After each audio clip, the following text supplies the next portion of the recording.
have with me Rahul Chittella, the director of Gulmohar, that all of us have binge watched on Hotstar, and we were kind of left unsatisfied because we're like, oh my god, is it over? Is it done? So, we're going to find out from Rahul more about it. Rahul, hi. Hello, thank you for having me. Thank you for joining. First question to you. Tell me, how was the seed of Gulmohar sown? Well, Gulmohar, it's very weird because I had another scripted, fully written, fully financed, which Meera Nair was going to produce with me.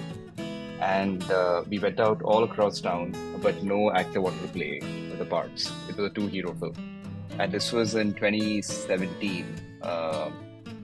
And I came home one day a little frustrated, and my wife challenged me, saying, you got to write a family film because only family films sell.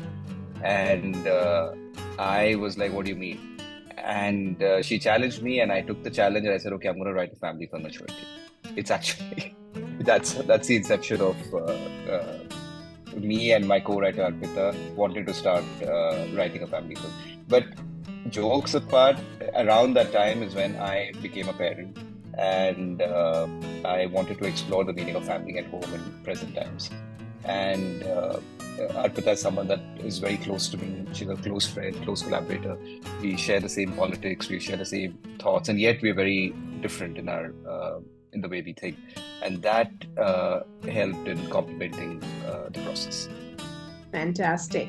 Would you call Gulmohar a family show with a twist? It's a film. I don't think it's a family film. I think it's more of a human drama. I would call it more of a human drama, because for me, family really, you choose your family. One aspect is when you're born, you're of course born into a family of people, but then you make your own family. I'm a firm believer of that. So I would call it a human drama. Right. Talk to us about the casting process. You have a stellar cast. Well, when we were writing the film, I had Sharmila ji in mind right from the get-go, because the first process was for Arpita and me was to chalk out our characters. So we knew that we wanted this to be an ensemble film. We chalked out who our characters would be, what their broad journeys would be from the start to the middle to the end. And very early on, we knew that we had a matriarch who was 76 years old, who sets the tone and the foundation for the house and the family. And I think within a few days of us starting to write, I usually love to keep actors in mind while writing. And the only name that came to me was Sharmila ji, because she is someone who really has defined her life as per her own terms, and yet being very grounded to tradition and things that she was expected to do, but she did it in her own style, and that for me was very fascinating. And I didn't know her. We had a lot of common friends, so I approached her through a common friend, Nasreen Monika being the author. And Sharmila ji was kind enough to meet me when she was in Bombay in 2019, I think October 2019. And that half an hour meeting led to a 2 hour meeting where we spoke a lot about films, about family, about home, about ourselves. And I gave her the script. I said, please read it. And she read it within 3-4 days and called me, and she wanted to know, because now that you've seen the film, her character. She wanted to know how I'm going to treat it and what the tone of the entire film is going to be, because we had never worked together. And within 5 minutes, she said, okay, I'm on board, and we're going to have fun making this.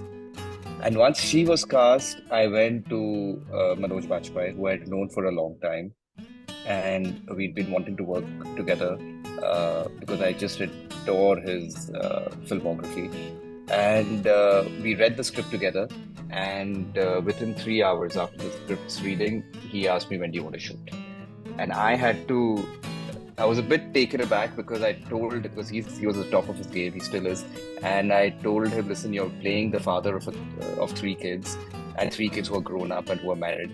And it's an ensemble piece, it's not a one actor piece. Are you sure? And he looked at me and said, yeah, so what? It made me look like a fool. And once Sharmila ji and Manoj were on board, then I went to Simran and Suraj, and then I cast everybody else. But I think we hit it out of the park by getting Sharmila ji and Manoj and Simran and Suraj, because everyone else wanted to really work with them. Yeah, exactly. Directing Manoj Bajpayee and Sharmila ji, while we are on their topic, was it daunting or interesting? Very interesting. The thing is, it helps that I was a producer before, now that I look back, because I had to deal with actors on a regular basis. And also because I was producing for Meera, who casts ensemble pieces all the time. And I was very actively involved in the casting process of all her projects for the last 10 years. So I wasn't really daunted per se. Of course, when you're meeting Sharmila Tagore, you get glimpses of Indian cinema right from Pappu Chanchar to everyone else. That was very exciting, I would say. But hats off to the two of them, because they made it very easy for not just me, but the entire cast and crew to, because I was very particular of not having any hierarchy on set. That's something I've always done on all my productions. And this one particularly because I was directing it. And they understood that right from the script stage. So really hats off to them to make it so comfortable for me and for everybody else. As far as directing is concerned, I cast them before the pandemic. And during the pandemic, of course, the world changed and it paused. But we were still in touch and we became quite close friends in the process. So that really helped because we got to know each other personally. And also we were very prepared. We spent a lot of time going through the script and the scenes and discussing the character. So on set, it was really exploring and experimenting the scene in various ways. Lovely. Now, you've left the film at a very, very high point. And so what happens next and when does it happen? Uh-huh. Well, you should ask Kusum then, because she goes to Pondicherry. But this was always the ending. I mean, I like to know what my story's ending is, always. And once I know the ending, I kind of briefly know where I'm going to start, because that's more of a technical thing as far as screenplay is concerned. And somewhere early on, I like to know what my midpoint is. And it comes, you kind of know where your midpoint is. And then you kind of join the dots. But the ending of the film was always meant to be the wink. Oh my God, really? Yeah. I don't think it's the end. Oh my God, Rahul. Well, phase 1. Oh, there'll definitely be another phase. Gulmohar 2. Gulmohar 2 can come. You have to have Gulmohar 2. Oh my God, how can you not? I want to know what's happening with everybody there. Yeah. Or the prequel would actually be very interesting, I think. In fact, for Sharmila ji's character, Kusum, I love making backstories. So we actually have a 15-page detailed backstory of what happened in Kusum's life, right from the time she was a student all the way until the time when Prabhakar signed the will. Until date, actually. How she met Supriya again in Pondicherry and why she decides to go to Pondicherry. It's all written. So if someone wants to make it, but they have to convince Sharmila ji and the cast to do it. Fantastic. All right. Finally, what's Gulmohar trying to tell us? I don't know, to be honest. I think for me, it started off, like I said, exploring what's the meaning of family and home. Because I wanted to explore it, because I was becoming a parent. And my wife and I wanted to buy a house, and we were just having a kid. So it was a very new phase in our life. And you have the privilege as a filmmaker to indulge a little in exploring. So that's how it all started. But now that the film is done and the way people are reacting to it, I think it's really about togetherness.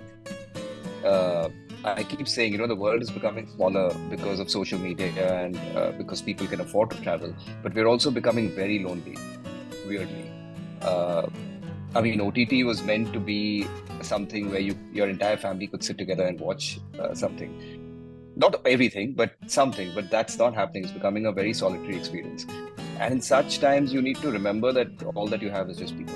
So I think that's what Gulmohar is trying to say. That people is all that you have.